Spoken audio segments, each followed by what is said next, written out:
After I'd propelled my wife to the zenith of success, transforming her into a bona fide tycoon, I didn't receive the fairy tale wedding we'd once discussed. Instead, I was hit with the news that she was pregnant with her old flame's child. Does it really matter whose kid it is? Emily said, waving her hand dismissively. It'll have your last name. It'll carry on the Thompson family line, won't it? That's enough. Her betrayal no longer made me angry. I was an agent for the system. The only reason I hadn't left was that any wishes I'd made, any realities I'd shaped for her, would be nullified the moment I departed. I stayed for her. As my mission progress reached 30%, I wished for her company, Reed Enterprises, to go public, ensuring a flood of capital. At 70%, I wished for her ailing mother to enjoy a long and healthy life. When the mission was complete, I wished away the brain tumor that threatened Emily, restoring her to perfect health. She thought my lack of resistance meant I'd finally accepted my place. She promised to put me in charge of a subsidiary and even offered to have a baby with me, eventually. But she didn't know my contract was ending. I was leaving. It was early evening when Emily, my wife Emily Reed, finally came home. She tossed her designer bag onto the marble entryway table and called out, "Daniel, honey, come give me a shoulder rub. Being pregnant is exhausting." Any other time, I would have rushed over, eager to cater to her every whim. But not this time. I remained silent. After all, the baby wasn't mine. Ever since James Carter, her college sweetheart, had returned to the States a year ago, she hadn't let me touch her. And recently, I discovered she was 3 months pregnant. She'd brazenly admitted it was James's. She actually expected me to be understanding, to welcome this. She used to at least try to hide her meetings with James. Now, she brought him into our home right in front of me. I watched him follow Emily in, his arm possessively around her waist. I said nothing, did nothing. My uncharacteristic silence made Emily's expression turn tense. Just as she was about to snap, James stepped in, all smooth charm, and started massaging her shoulders. "He's probably tired from work, Emily. I got this." He even shot me a smug, knowing smile. I looked away, pretending not to see. James shrugged unperturbed. Emily, however, flushed with anger. Tired from what? All he does is shuffle papers all day. Since the IPO, I've been working myself to the bone. What has he contributed? If he hadn't gotten lucky marrying me, he'd never have set foot in a house like this in his life. Living off me and not a shred of gratitude, just petty and thin-skinned. Listening to her tear me down, I finally looked up, my gaze cold. She was pregnant with another man's child. The fact that I hadn't walked out already, or done worse, was me being more than generous. And she expected me to grovel, especially when her entire empire was built on my sacrifices. As an agent of the system, completing my assignment with Emily was supposed to grant me 3 powerful fulfillments. If I'd taken those rewards back to my original reality, I'd have had endless wealth and a life of ease. But when I hit 30% progress and got my first fulfillment, I saw her, usually so cool and aloof, cry like a lost child. "Reed Enterprises is the only thing my dad left me," she'd sobbed. "And I'm failing."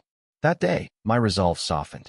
The system warned me repeatedly that if I left, any fulfillments I activated in this world would vanish. Still, I used that first wish to make her company a success, to ensure her path was smooth. Now she was the powerful businesswoman everyone envied. And even though she knew exactly who I was, what I'd done, what I'd given up, she still treated me like an eyesore on her perfect life, something to be despised. The love I'd poured in, everything, had become a cruel joke. When they settled on the sofa, too close for comfort, I got up and moved to a chair across the room. James was whispering in Emily's ear, making her laugh. That light, airy sound that used to be for me. Her whole body shook with amusement. Before James had even needed her shoulders massaged for a full minute, she grabbed his hand, her voice dripping with concern. "James, you must be tired too after your day. Let me give you a back rub." He immediately settled back, lapping up the attention from the CEO. Not even a minute passed, and she was worried about him. I cooked elaborate meals for her every single day, varying the menu to keep her interested. I'd even brought warm foot baths to her and her mother, waited on them hand and foot. Not once did I get a thank you, not even a pleasant look. Just constant criticism, complaints that I wasn't good enough, that I should take classes to be a professional caregiver. I used to think she just didn't know how to show affection. Turns out, she just never considered me human enough to deserve it. I closed my book and stood up to go to my room. Emily glanced at me, a sneer tugging at her lips. It's 6 o'clock. Aren't you going to make dinner? We're starving. My voice was flat. I ordered takeout through an app. Help yourselves. It was the first time I'd ever contradicted her in front of someone else. Her eyes blazed. Getting bold, are we? Bad enough I have to support a grown man. And now you won't even do chores. The air crackled. James, ever the peacemaker when it suited him, quickly intervened, touching Emily's arm. He's just feeling a little hurt, Emily. Go easy on him. He then added with false sincerity. Actually, this is all my fault. A misunderstanding led to this situation. Emily has such a kind heart. She couldn't bear the thought of, well, you know, that's why she's keeping the baby. Kind heart. Early in our marriage, Emily had gotten pregnant unexpectedly. Before I could even process my excitement, she told me she was too busy with work and had it taken care of. I was devastated but said nothing, truly believing she was a workaholic. But now, at the peak of her career, she was willing to step back to have James's child. The truth was, Emily just figured my wishes were all used up, that I had no more value. She was ready to cast me aside. Kindness had nothing to do with it. My cold stare must have unnerved her. For a moment, something flickered in her eyes. Her voice softened, a rare attempt at conciliation. As long as you treat this child well, once the baby turns 1, we'll finally have that big wedding, and you won't have to be my assistant anymore. I have a subsidiary. I'll put you in charge of it. I walked away without a word, my hand behind my back. She still thought I'd slave away for her. She had no idea I was going home. I didn't want any of this. Let the system take it all back. I had 2 days left before my departure. Instead of going to work, I grabbed the debit card linked to the account where my meager allowance was deposited and went on a spending spree. Might as well, since I couldn't take any of it with me. As I wandered through a high-end mall, a breaking news report flashed across a giant screen. Emily's company, Reed Enterprises, was in trouble. One of their new buildings, constructed with substandard materials, had collapsed, killing 6 workers. The news caught me a bit off guard, but then I realized they'd probably been cutting corners on construction for some time. It was only the system's protective influence that had kept things from falling apart sooner. Now that the system was busy processing my departure, it was retracting all the luck it had bestowed. By the time I left tomorrow, Emily would lose her precious career, and both she and her mother would lose their extended lives. Just as I was thinking this, my phone rang. Daniel, the company's in crisis. Get back here now, Emily demanded. I strolled into the next luxury boutique, my voice casual. Can't. I'm busy shopping. Emily sounded incredulous. I was usually such a workaholic, always at her beck and call. She must have thought I was still sulking, as her tone softened, losing its usual sharp edge. Just come to the office for a meeting. We'll sort this out, and then you can take some time off. I was leaving tomorrow. Time off? Yeah, right. I hung up and continued my tour of the mall's most expensive stores, indulging in the novel sensation of reckless spending. When I got back to the house, Emily's mother, looking every bit the pampered matriarch in her silk robe, was already in full complaint mode. A freeloader husband doesn't know his place, out gallivanting all day while the company is facing a disaster. All he knows is how to waste money. I started to take off my shoes, only to find James there, casually wearing my slippers. Mrs. Reed's attitude towards him was night and day compared to how she treated me. She clutched James's hand warmly. James, you're such a dear, helping Emily with PR, and so thoughtful to bring her home. James smiled. It's mostly handled, Andy. This is my area of expertise. Don't be too hard on Daniel. He's done well for himself, considering he came from a small town. Mrs. Reed sniffed. Done well? He got lucky, marrying into my daughter's money. If he'd ended up with someone else, he'd probably be stuck in some tiny apartment, eating instant ramen. The old woman had a convenient memory. After Emily's father passed away and the creditors came calling, they'd been the ones hiding out in a cheap rental. It was my non-stop delivery gig that kept them from starving, that put even instant ramen on their table. How quickly she'd forgotten those hard times, now using them to mock me. I ignored her. I was leaving soon anyway. To her credit, Emily didn't say anything at first. She saw James out, then followed me into our bedroom. She pulled a crumpled, expensive, looking floral tie from her purse. I had this custom, made by a famous international designer, she said, approaching me. It's one of a kind unique. It'll look perfect on you. One of a kind my ass. I'd seen James wearing that exact tie, practically preening when he paraded past me in it. I glanced down. Sure enough, there was a faint lipstick smudge near the knot and the distinct scent of another man's cologne and sweat. She'd probably just taken it off James, stuffed it in her bag, and only decided to gift it to me because of my recent defiance, a sacrifice in her mind. I didn't reach for it. She, however, moved to put it around my neck. Only then did Emily notice my new clothes and fresh haircut. A flash of distaste crossed her face. She frowned. The baby's still small. We need to be careful if we're together. I stared at her, confused, then it clicked. Emily detested physical intimacy with me. She'd instituted a rule: 3 times a month, no more. I was always meticulous about my hygiene, always dressed neatly, but she'd constantly complain I was unkempt, a country bumpkin.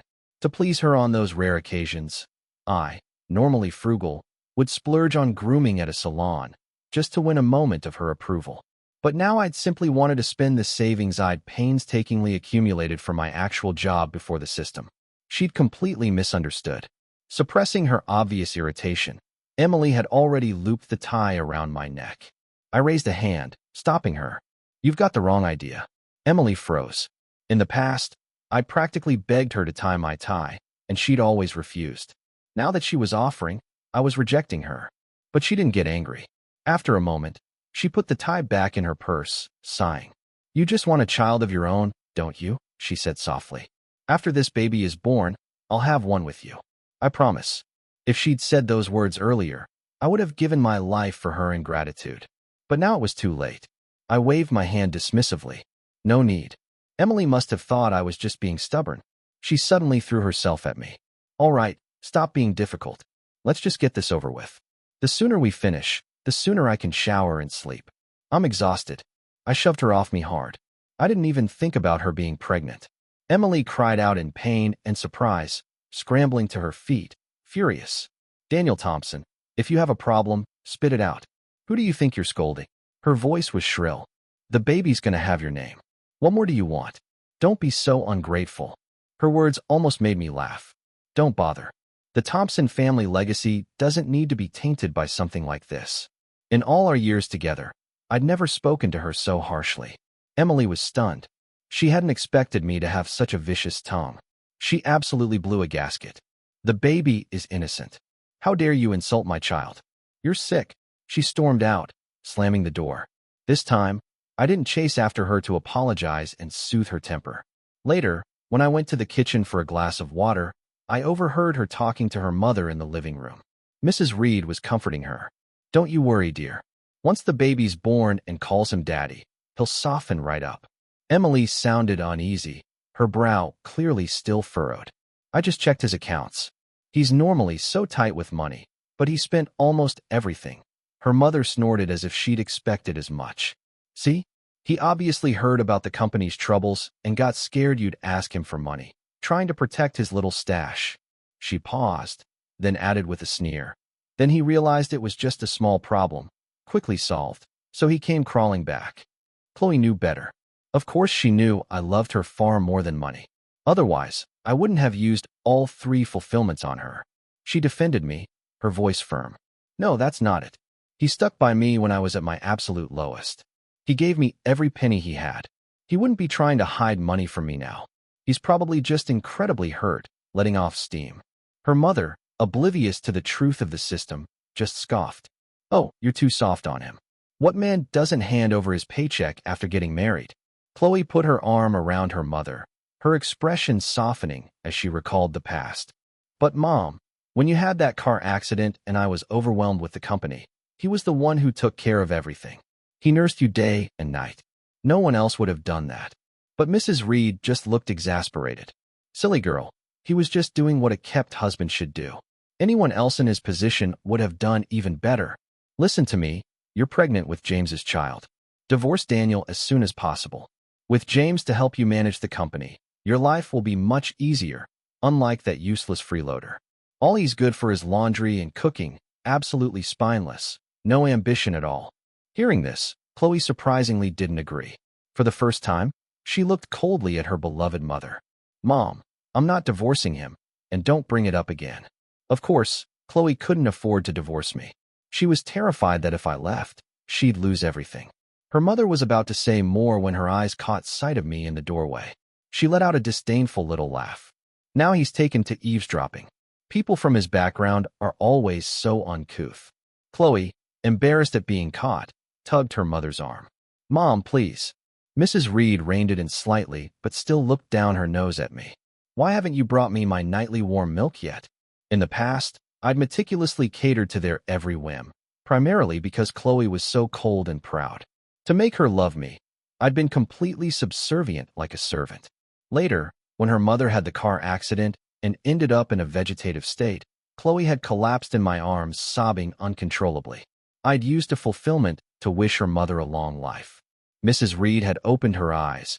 Her injuries healed with astonishing speed, and even old ailments vanished. I thought she'd be grateful I saved her mother, thought they'd treat me better. Instead, both she and Chloe looked down on me even more. So why would I fetch her anything now? I wasn't a masochist. I was scrolling TikTok on my phone. Busy? I said, not looking up. Mrs. Reed was about to erupt, but Chloe stopped her, then walked over to me. Actually, we haven't had a proper meal together in ages. I've booked a table at that new French place, a candlelight dinner, just for you. I didn't respond. Just then, her phone buzzed. It was James. Her eyes lit up, but she deliberately affected a cool tone. Urgent work. I need to step out. Don't forget our reservation. Without waiting for my reply, she adorned herself with jewelry and practically skipped out the door, clearly anticipating a romantic evening with James. The moment she left, Mrs. Reed settled onto the sofa, arms crossed, and switched on the TV. I'm hungry. Go make me a late-night snack. Let's start with that beef Wellington you make. The dish was incredibly complex, requiring a ton of ingredients and at least 4 hours of cooking time. When I was desperately in love with Chloe, I'd ignored her mother's unreasonable demands, obeyed her every command, even painstakingly learned to cook gourmet dishes. Now she could starve. I'm too useless to make that, I said, turning back to my room to play some video games. Ask your precious son. In-law to be. Mrs. Reed's face turned crimson with rage. After a moment, her expression shifted to smug satisfaction. Fine. You won't be arrogant for long. Once Chloe and James get married, you'll be completely useless. Then the company can expand nationally, even globally. The gap between you two will only get wider and wider. I was speechless. She was still trying to matchmake them, oblivious that her own life was on a countdown. I didn't go to the restaurant, and Chloe didn't contact me either until 2 o'clock in the morning. So sorry, her text read. I wasn't feeling well, had a rest at the hospital for a bit. Let's do lunch tomorrow noon. Whether we met or not was entirely her decision. I certainly hadn't agreed to anything. I was about to put my phone down when a picture message came through from James. Chloe, face flushed, was fast asleep beside James. Her lingerie was carelessly piled on a nearby chair. I recognized the room's layout. Chloe had posted selfies from this very room countless times, the earliest one from 3 years ago, before her first tumor. So she'd been betraying me even back then. I knew James sent it to provoke me. I ignored it and went to sleep. Around noon, Chloe called over a dozen times. I didn't answer. She silenced my phone and rolled over. I was drifting in a hazy state of sleep when my bedroom door was kicked open. Chloe ripped the covers off me, her voice tight with fury. Daniel Thompson, why did you stand me up? She was practically shaking. Do you know how long I waited for you at that restaurant? 16 minutes and 9 seconds. Do you have any idea how valuable my time is? I sat up, rubbing my eyes. I stood her up once, and she was ready to tear the roof off. She stood me up countless times. James had followed her in. His eyes swept over me, filled with nothing but contempt. Chloe, this husband of yours is a real piece of work.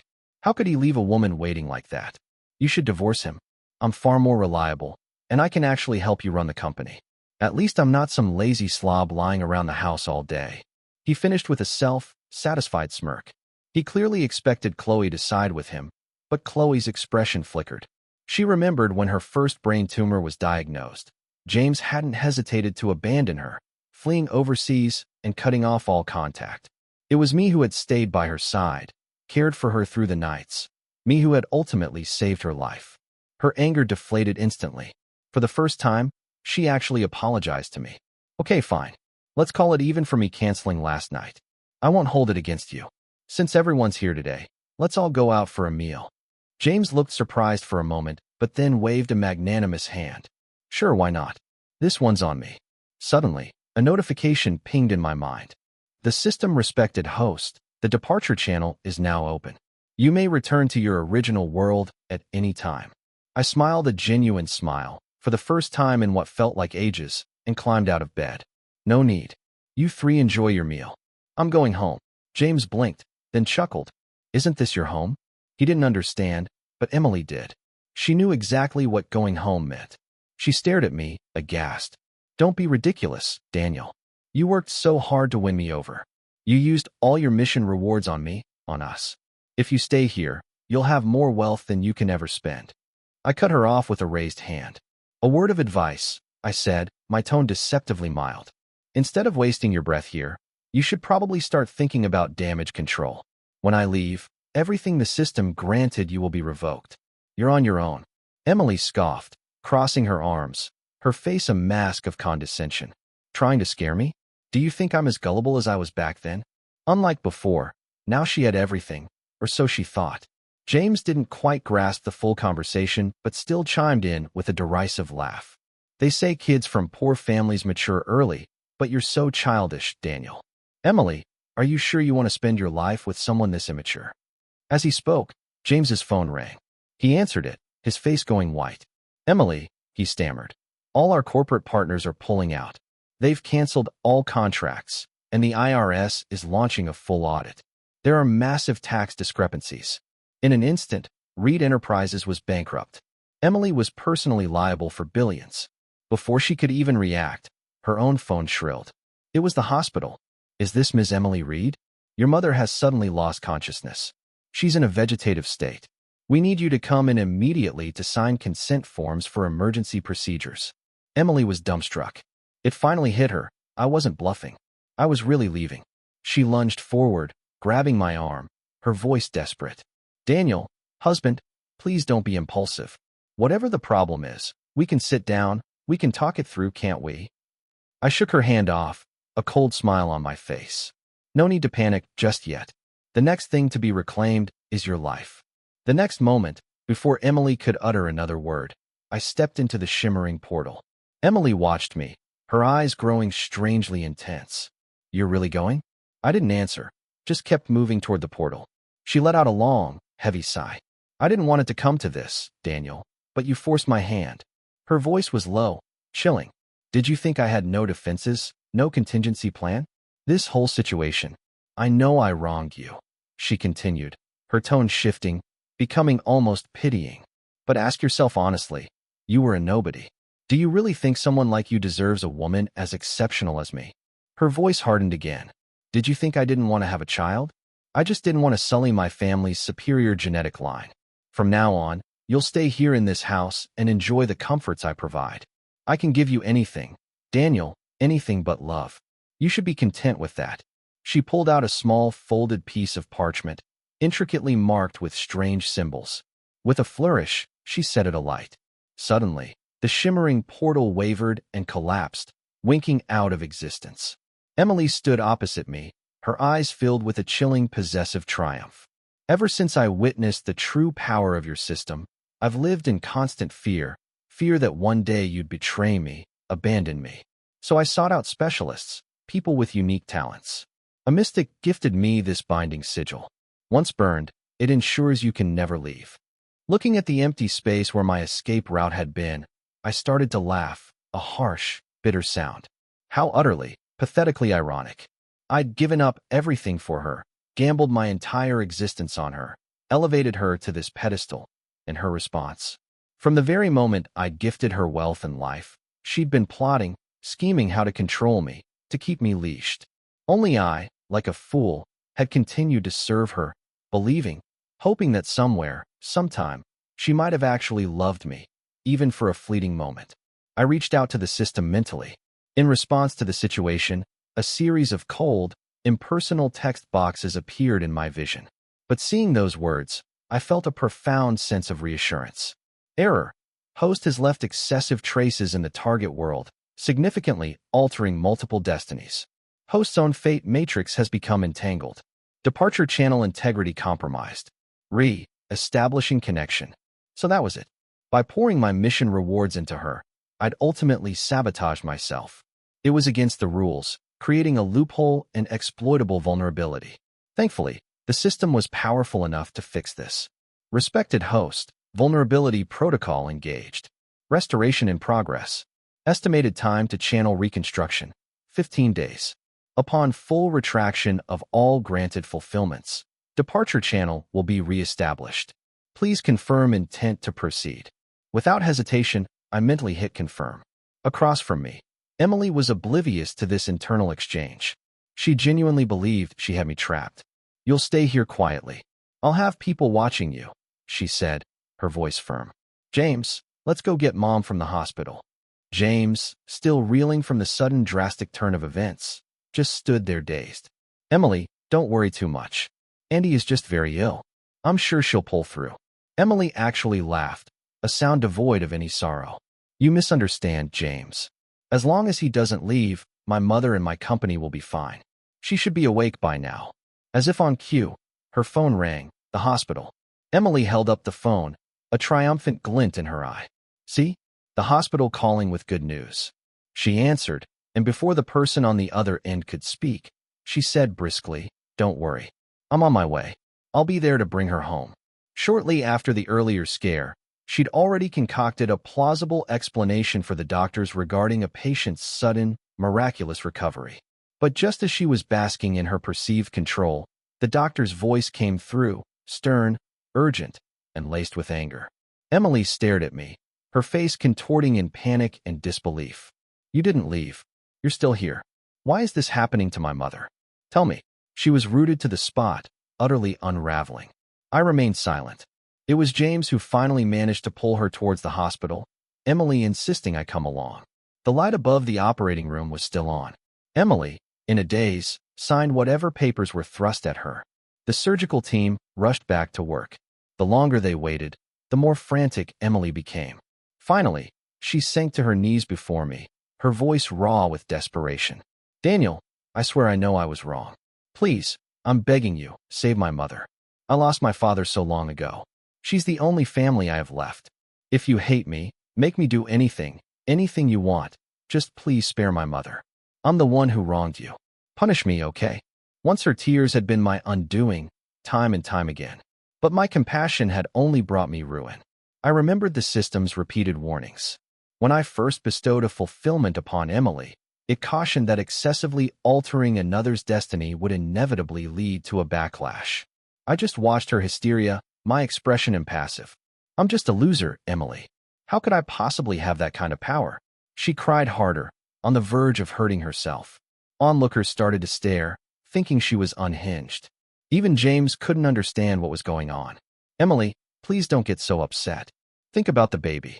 But Emily remained on her knees, refusing to get up, looking as if she might start slapping herself if I didn't agree. Just then, the light above the operating room door went out. A surgeon emerged, his face grim. He sighed heavily. We did everything we could. I'm so sorry for your loss. Emily's mother was dead, a far more severe outcome than the previous vegetative state. But this, I supposed, was the price for the extra years she'd lived. Emily lunged at me, screaming incoherently, before finally collapsing into James's arms. She lay unconscious in a hospital bed. James, the great love she'd yearned for, seemed primarily concerned with the status of the baby, barely glancing at Emily herself.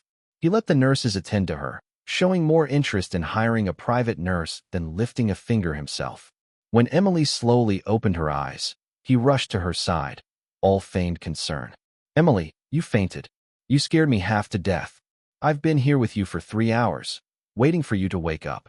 He prattled on, listing all the minor things he'd supposedly done for her. Emily, deeply moved, reached for his hand.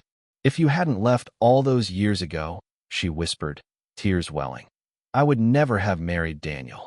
James was her unforgettable first love, her childhood sweetheart. They'd grown up together, practically engaged from a young age, destined for the altar. But after Emily's family business imploded and her father, hounded by debt, took his own life, the Reeds had fallen from grace. Former allies turned on them. Even James's family broke off the engagement, and James himself was whisked overseas overnight without so much as a goodbye. Buffeted by one blow after another, Emily had spiraled, with only me by her side. I was the one who'd helped her rebuild, putting her back on the path to success. Once Reed Enterprises was thriving again, the well-wishers and opportunists flocked back. That's when James had mysteriously reappeared, claiming his family had forced him to leave back then. By that time, Emily and I were already together. From their hushed conversations, I gathered that James had apparently told her he didn't mind being her other man. So for years, they'd carried on a secret affair behind my back until she was diagnosed with brain cancer. The man who'd sworn eternal love vanished again. James's most recent return was a year ago. His excuse this time was that he'd been mugged, knocked unconscious, and somehow ended up involuntarily abroad. Now, clutching her hand, James looked suitably ashamed. It was my fault. I wasn't strong enough. My family pressured me, and I couldn't go against my parents. But I promise, Emily, I'll never let you down again. Never. Emily lay in bed, tears streaming down her face as she looked at him. But her eyes held no adoration, only immeasurable sadness. I understand, James. If you truly hadn't wanted to go, no one could have forced you. Besides, she added, her voice flat, even if you were gone, you could have contacted me. You never did. She pulled her hand away from his. Looking at his stunned expression, she said, "That's why I'll have your baby, James, but I will never marry you." James's smile was tight.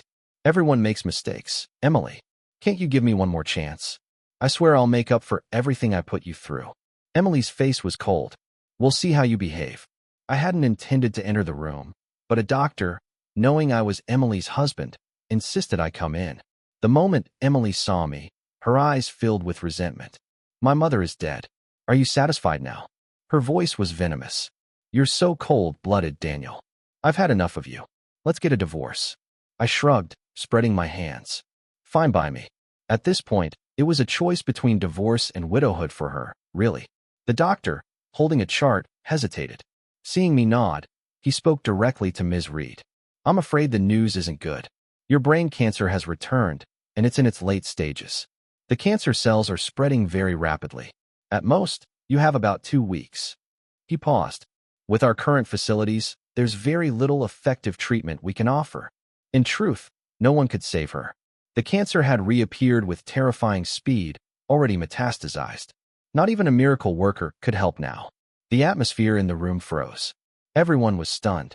James shot to his feet. "Doctor, what about the baby?" "Her baby."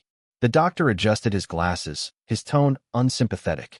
"The mother isn't going to survive. There's no chance for the child." I had expected this. The system, in its process of repairing the loophole, was systematically retracting everything. Years ago, when I completed my mission, I could have left. But then Emily had suddenly fallen ill. I couldn't bear the thought of her dying so young, and I truly loved her then. So I'd used my final, most powerful fulfillment on her. Now her situation was even worse, and there wasn't even a sliver of hope for a rescue. Emily stared blankly for a moment. The anger was gone from her face. Tears welled in her eyes as she looked at me. "You're really leaving, aren't you? You're going to take it all back." Her voice was a choked whisper, "including my life." I didn't speak. The answer was obvious. James, however, couldn't accept this sudden catastrophic shift. His face hardened as he glared at me. "Daniel, you don't need to play these kinds of games. You just bribed this doctor, didn't you? Trying to scare us. Do us a favor. If you're going to fake something, at least do your research and make it convincing." A thought seemed to strike James, and his expression filled with disdain. "Just a little while ago, I took her for a full physical. She was perfectly healthy. Even if she did get brain cancer, it wouldn't suddenly be terminal. And late stage usually means 3 to 6 months, not 2 weeks. And that company collapse story sounds pretty far-fetched now too. The issues with that shoddy construction were supposedly resolved ages ago. How does a massive corporation just go bankrupt overnight?" He turned to Emily.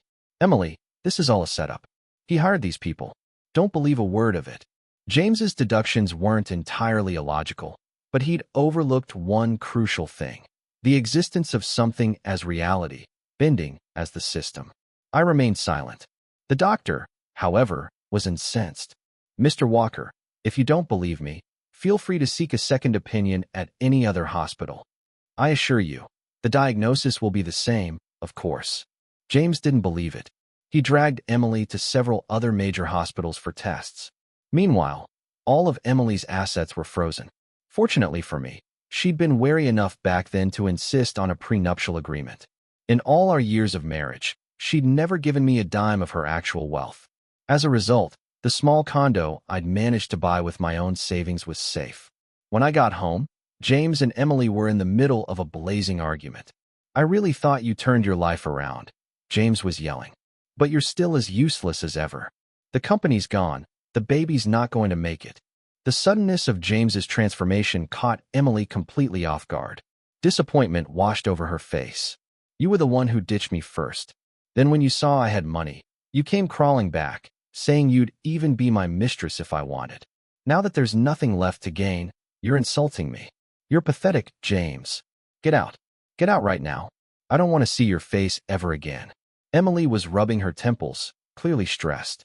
A string of bad luck, including her mother's recent death, had pushed her to the breaking point. But James had an incredibly thick skin. Emily's angry words didn't faze him. He sat down on my sofa as if he owned the place. "You want me to leave? Fine. But first, you have to return all the gifts I gave you and reimburse me for all the meals I paid for, your hospital visits, the moving expenses." He started pulling out receipts and invoices, itemizing every penny. Many of the receipts were for dinners they'd had together or with others, yet all were now being attributed to Emily's accounts as expenses. When James dramatically slapped down a bill for an astronomical sum, Emily's already frail frame seemed to shrink even further. The break between them was complete, and Emily looked utterly devastated. The man I cherished as my first love for all these years was actually this kind of person. "You make me sick." Being insulted didn't bother James. He almost seemed to take pride in it. "I was just trying to help my family's business. My methods might have been a bit ruthless, but when it comes to ruthlessness, how can I possibly compare to you, the master manipulator? You devoured Daniel, squeezed him dry, and were all set to kick him to the curb. I was just following your example." Emily's chest heaved with rage. For years, James had exploited her connections, leveraging her status for his own gain. And now, not only was he showing no gratitude, he was abandoning her again at her lowest point and demanding repayment for every shared expense. Only now, in this moment of stark betrayal, did she finally understand how I must have felt. "I'm nothing like you, you parasite. You're the one who came sniffing around like a dog, wagging your tail at my feet not once but twice. Seeing you grovel like that, the money was worth it. Consider it payment for your dog food." Emily's words were like daggers. Even someone as shameless as James couldn't take it. He raised his hand and slapped her hard across the face. It was only then, as his hand recoiled, that he noticed me standing in the open doorway. He shot me a cold glare, then abruptly stopped his assault. "You just wait," he snarled at Emily. "If you don't pay me back every cent, I'll make your life a living hell." With that parting threat, James brushed past me and left. As soon as James was gone, Emily crumpled into a corner, wrapped her arms around herself, and started to sob. "Daniel," she choked out between tears, "I see it now. He's all talk, all empty promises. He never actually does anything. You were always the one who was truly good to me. The company, my mom. I don't care about any of that anymore. Can we start over, please?" She looked up at me, her eyes brimming with tears. "I never realized before how much you actually sacrificed for me. I promise, from now on I'll treat you right." I just sat on the edge of the sofa and silently lit a cigarette. Emily looked a little annoyed by my lack of response, but said nothing. "Actually," I said, my voice devoid of emotion, "I think you two are quite a pair. Both equally selfish, only ever thinking of yourselves." What he just said sounds exactly like something you'd say. Your actions aren't much different either. All that I did for you, even a blind man would have noticed. But you claim you didn't realize? You're just terrified of dying, Emily. Stop trying to fool me with these pathetic excuses. Emily froze, Then the tears came afresh. I'm sorry, Daniel. I'm so sorry. But her tears had lost their power over me long ago. I got up and went to my room to sleep. A little while later, Emily was knocking urgently at my door. My mother's cremation, she said, her voice tight with anxiety. I don't have a penny to my name. I called everyone I know, but no one will lend me anything. Fallen from grace, she was once again experiencing that crushing feeling of isolation and helplessness, and once again she was turning to me. I don't have any money either, I said. Even if my funds hadn't been depleted, what did her mother's cremation have to do with me? Suddenly, my eyes fell on a collection of expensive-looking watches on my dresser, gifts from her over the years. All those presents you gave me, I suggested. I've kept them all. Why don't you take them and sell them? I didn't want her anymore, and I certainly didn't want her tainted gifts. Emily clutched her phone, looking acutely embarrassed. As I started to close the door, she finally said, "They can't be sold. They're all fakes. They're worthless." I paused, genuinely surprised. But they all came with receipts. How can they be fake? Emily looked down, her voice barely a whisper. I did buy the real luxury items, but I gave all the genuine ones to James. So the gifts for me were cheap knockoffs. That explained it. Why after James's return, she'd suddenly started showering me with presents, always showing me the receipts, always emphasizing how expensive they were. I thought it was just guilt. I never imagined she was so determined not to spend real money on me that she'd pass off fakes. Good thing I've always preferred a simpler lifestyle. If I'd worn that junk out in public, I'd have been a laughingstock. Well then, I said coolly, you'd better go ask for the real ones back. I slammed the door in her face, ignoring her cries and desperate pounding. Emily, left with no other option, called James, trying to get the valuable gifts back. James just scoffed. Those watches have all depreciated. They're not worth much now. Just focus on paying me back what you owe and stop trying to pull these stunts. After hanging up, Emily slumped against my door, crying uncontrollably. I'm so sorry, Daniel. I'll get rid of the baby. I'll only have children with you. Please just don't leave, okay? I was already fast asleep. After a while, her cries subsided, and she eventually left.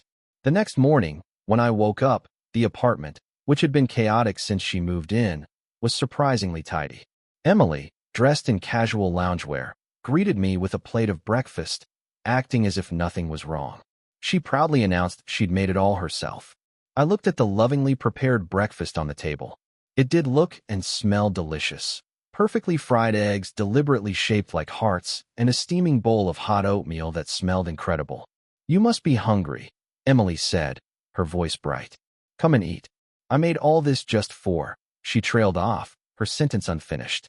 I walked to the fridge, pulled out a couple of slices of bread, and started eating them plain. You learned to cook all this for James, didn't you? She'd known how to cook for years. Yet, no matter how exhausted I was, she'd never once stepped into the kitchen for me. But for James, it was a different story. She'd wake up an hour early every day to prepare fresh, elaborate breakfasts and deliver them to him, simply because she was afraid he might go hungry. Emily's face fell at the mention of James. Don't bring him up. That's all in the past. We were in love for a while, yes, but I stopped loving him a long time ago. Otherwise, I wouldn't have rejected his marriage proposals repeatedly. She looked at me earnestly. I only love you, Daniel. Her words made my skin crawl. I ignored the breakfast she was offering and walked past her without a word. Love me? Then why the cold shoulder for years? Why, after finding a way to supposedly trap me, did she cross every moral line and get pregnant with James's child? It was because she thought I couldn't leave, that I was dependent on her, so she felt free to humiliate me. And now that she'd lost everything, she wanted a fresh start? What next?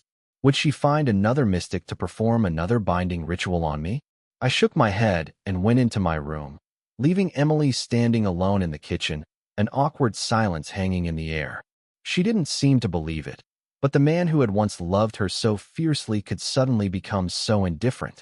She continued to prepare breakfast, lunch, and dinner for me every day. It was only then I discovered that Emily, who had always claimed she couldn't cook, was actually quite skilled. Her dishes looked like they came from a magazine. I hadn't been allowed to eat her cooking before, and now I had no desire to. Thanks to Emily's reluctance to publicly acknowledge our relationship in any meaningful way, she was now hounded by creditors, while I remained largely untouched. My departure was imminent. I'd lived in this world for nearly 10 years, my entire existence revolving around Emily. I hadn't even made any real friends. I simply waited for the clock to run out. Emily's health deteriorated rapidly. She grew increasingly panicked. Besides her various attempts to please me, she'd reminisce about our past, then try to paint rosy pictures of a future together. Once these hard times are over, she'd say, her voice weak but hopeful, we'll start again. We'll build a beautiful family. I looked at her, my expression cold. You said that before. You said once the company went public, we'd have a wedding of the century, announce our happiness to the world. What I got instead was a dagger of betrayal. Did she really think I'd fall for her empty promises again? Her words were always just words, fleeting and insincere, never fulfilled. She'd said that after the IPO she'd make the money, and I could relax at home and enjoy life. I hadn't taken it seriously, but after her success, I became the despised kept man. Her mother, her friends, everyone mocked me openly or behind my back. She'd offer a few token words of defense in public, but never made any real effort to stop them. She let them humiliate me. Eventually, she joined them, looking down on me too, hating me so much that she wouldn't even keep our child. Emily lowered her head, silent. The 15-day countdown was over. She seemed to have finally given up all hope, lying listlessly on the sofa. A shimmering portal materialized in the air before me, the way home. I started to walk towards it. Emily's eyes snapped open. She looked at me, pure terror on her face. Please don't go. I don't want to die. Her voice was a desperate, ragged plea. I just made a mistake. Why can't you forgive me like you always used to? I ignored her heart-wrenching screams and stepped through. The moment I vanished, her body slumped to the floor, lifeless. Everything had returned to its original point.